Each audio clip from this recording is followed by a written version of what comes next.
Hello friends, welcome to the auto show.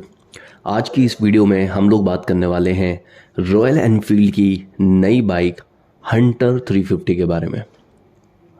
Hunter 350 royal Enfield ने Indian market के अंदर launch कर दी है और जब से हंटर 350 आई है तो लोगों की निगाहें इस बाइक की तरफ हैं कि किस तरीके की बाइक है। सबसे पहली चीज़, इस बाइक को देखते हुए अगर हम लोग इसके लुक्स के बारे में बात करते हैं तो रॉयल एनफील्ड की तरफ से मैं ये कहूँगा कि काफ़ी फ्रेश लुकिंग बाइक है।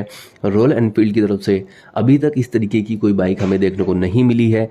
एक लाइट वेट सी बाइक दिखाई देती है, ऐसी बाइक दिखती है जो कि यंगस्टर को अट्रैक्ट करे अपनी तरफ और दिखने से ऐसा लगता है कि क्विक रेस्पॉन्स वाली बाइक है। नो डाउट कि लुक के फील्ड के अंदर बाइक अमेजिंग दिखाई देती है, बाइक अच्छी दिखाई देती है और अगर आप उस बाइक की तरफ देखते हैं तो डेफिनेटली आपका मन होगा उस बाइक को राइड करके देखने का या फिर उसके बारे में जानने का। तो आज की इस वीडियो में हम लोग बात करने वाले हैं हंटर 350 की कुछ एक डिटेल्स को लेकर कि किस तरीके के फीचर्स हैं। बाइक जैसे कि हल्की फुल्की दिखाई देती है तो क्या बाइक एक्चुअल में हल्की है या फिर जो रॉयल एनफील्ड का एक साइन है कि रॉयल एनफील्ड हैवी बाइक ही बनाता है, ये बाइक उसी तरीके की है। अगर हम लोग बात करते हैं सबसे पहले इस बाइक के वेट को लेकर तो वेट के बारे में मैं बता देता हूँ कि बाइक जैसे कि दिख रही है हल्की फुल्की या फिर पतली सी नज़र आ रही है या क्विक नज़र आ रही है, तो ये सिर्फ देखने को लेकर है, अपीयरेंस को लेकर है, क्योंकि कहने के हिसाब से ये जो बाइक है ये रॉयल एनफील्ड की सबसे हल्की बाइक ज़रूर है, लेकिन इस बाइक का जो वेट है दूसरी बाइक के कंपेयर में अभी भी काफ़ी ज़्यादा है। ये बाइक है, अगर हम लोग ड्राई वेट के बारे में बात करते हैं, कर्ब वेट के बारे में बात करते हैं तो इस बाइक का वेट है 181 किलोग्राम, यानी कि 181 किलोग्राम की बाइक है, जो कि इस फील्ड के हिसाब से मैं बात करता हूँ 350 सीसी सेगमेंट के हिसाब से या जो दूसरी बाइक कंपटीशन में है इसके साथ में, मैं ये कहूँगा कि बाइक अभी भी हैवी है।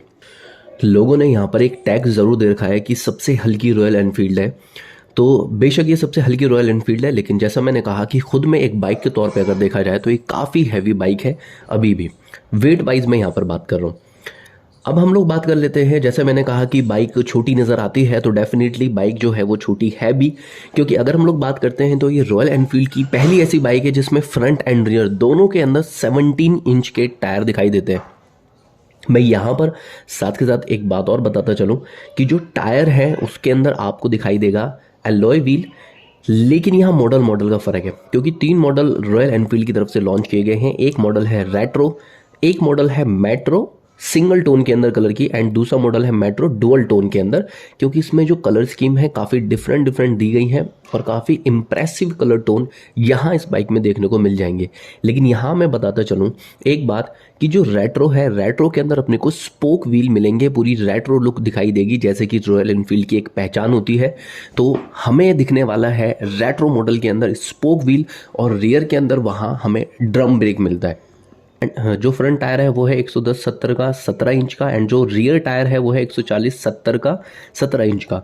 यहाँ पे अगर ब्रेकिंग सेटअप की बात की जाए तो रेट्रो के अंदर मैंने आपको ब्रेकिंग सेटअप बता दिया है कि आगे की तरफ उसमें सिंगल डिस्क दिखाई देगा विद एबीएस, एंड पीछे की तरफ अपने को ड्रम दिखने वाले हैं। लेकिन अगर हम लोग बात करते हैं मेट्रो के बारे में तो मेट्रो मॉडल के अंदर अपने को डुअल डिस्क दिखाई देंगे फ्रंट एंड रियर के अंदर, और ये बाइक डुअल चैनल एबीएस के साथ में आती है। अगर बात की जाए जो फ्रंट में डिस्क ब्रेक है अच्छा खासा साइज में दिया गया है, 300 mm का डिस्क है फ्रंट के अंदर, एंड जो रियर के अंदर डिस्क दिया गया है वो है 240 mm का। बात करते हैं हम लोग इसके सस्पेंशन सेटअप के बारे में। देखो यहाँ मैं एक बात बताता चलूँ कि हमेशा से रॉयल एनफील्ड को जब कभी भी देखा जाता है तो रॉयल एनफील्ड की जो रेट्रो बाइक है या जो एक सिग्नेचर है रॉयल एनफील्ड का, रॉयल एनफील्ड हमेशा से रियर के अंदर ट्विन शॉक एब्जॉर्बर देती है। और यहाँ पर भी जो सस्पेंशन है, अगर मैं रियर सस्पेंशन की बात करता हूँ तो पीछे की तरफ ट्विन शॉक एब्जॉर्बर दिए गए हैं। अगर फ्रंट की बात की जाए तो फ्रंट के अंदर 41 mm का टेलीस्कोपिक फॉर्क दिया गया है।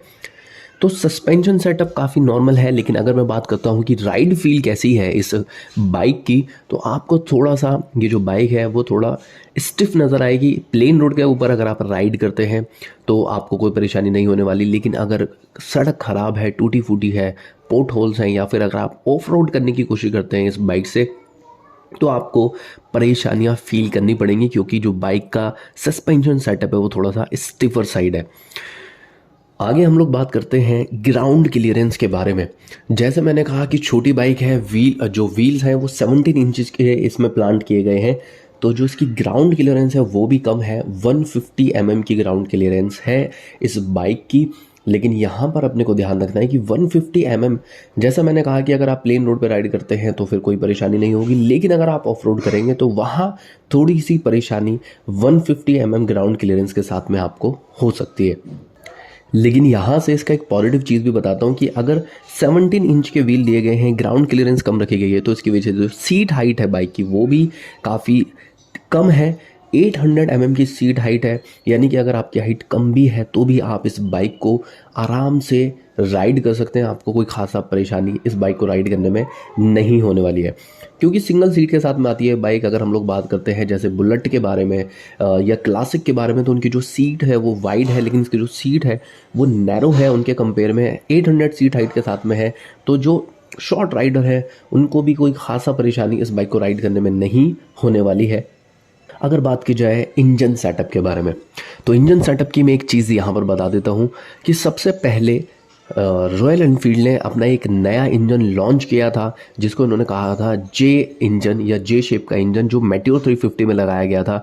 उसी के बाद उस सेम इंजन को प्लांट किया गया क्लासिक 350 के अंदर। वही जे सेगमेंट का सेम इंजन हंटर 350 में भी लगाया गया है। रॉयल एनफील्ड का ये ज़रूर कहना है कि हमने इस बाइक के अंदर सेम इंजन दिया है, लेकिन हमने इसको रिमैप किया है, तो आपको डिफरेंट फीलिंग आने वाली है। लेकिन पावर आउटपुट की थोड़ी सी यहाँ पर बात कर लेते हैं।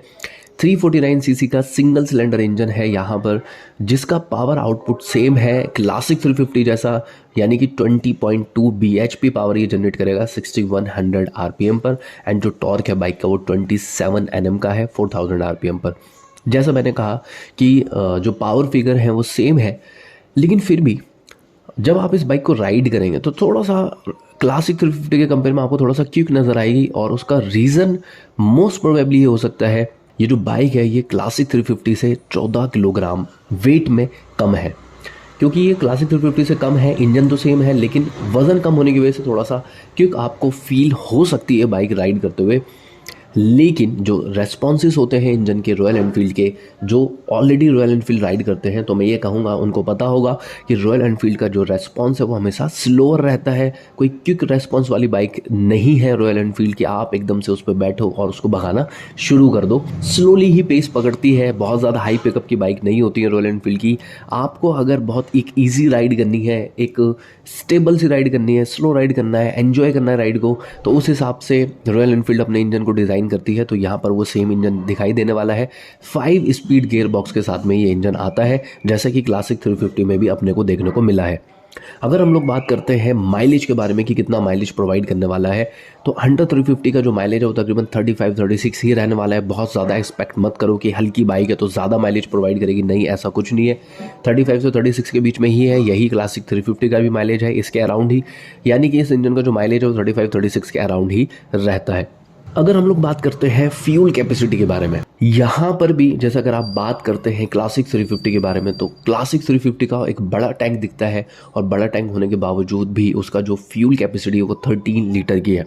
और यहाँ पर अगर आप हंटर 350 के फ्यूल टैंक की तरफ देखेंगे तो आपको पतला नज़र आएगा, उसके कंपेयर में छोटा नज़र आएगा। उसके बावजूद भी यहाँ पे जो फ्यूल कैपेसिटी है वो भी 13 लीटर ही है, यानी फ्यूल कैपेसिटी को भी सेम ही रखा गया है। अगर हम लोग बात करते हैं इंस्ट्रूमेंट क्लस्टर के बारे में, तो यहाँ गौर से सुनने वाली बात है कि इंस्ट्रूमेंट क्लस्टर भी यहाँ पर 2 तरीके के दिए गए हैं। अगर रेट्रो मॉडल की बात की जाए तो रेट्रो मॉडल के अंदर बहुत ही सिंपल तरीके का अपने को मीटर दिखाई देगा, बहुत ही सिंपल इंस्ट्रूमेंट क्लस्टर वहाँ पे दिया गया है।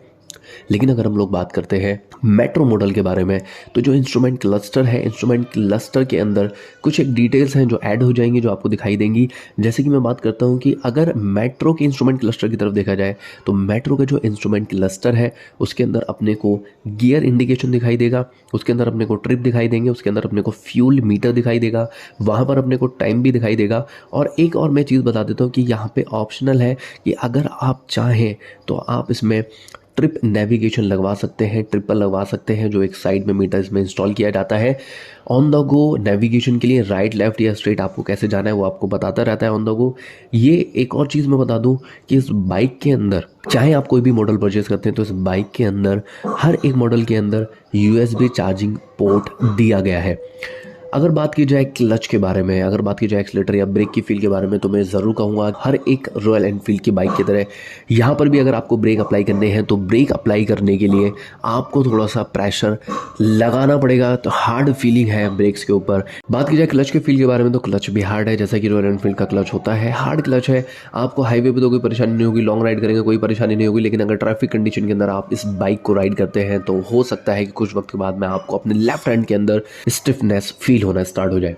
अगर प्राइसिंग के बारे में बात की जाए तो सबसे अफोर्डेबल रॉयल एनफील्ड फिलहाल ये है। हो सकता है कि रॉयल एनफील्ड इन फ्यूचर इसके प्राइसेस को इंक्रीज कर दे, लेकिन फिलहाल के लिए आप इस ऑप्शन को कंसीडर कर सकते हैं। तो आज की इस वीडियो में सिर्फ इतना ही, मिलते हैं नेक्स्ट वीडियो के अंदर।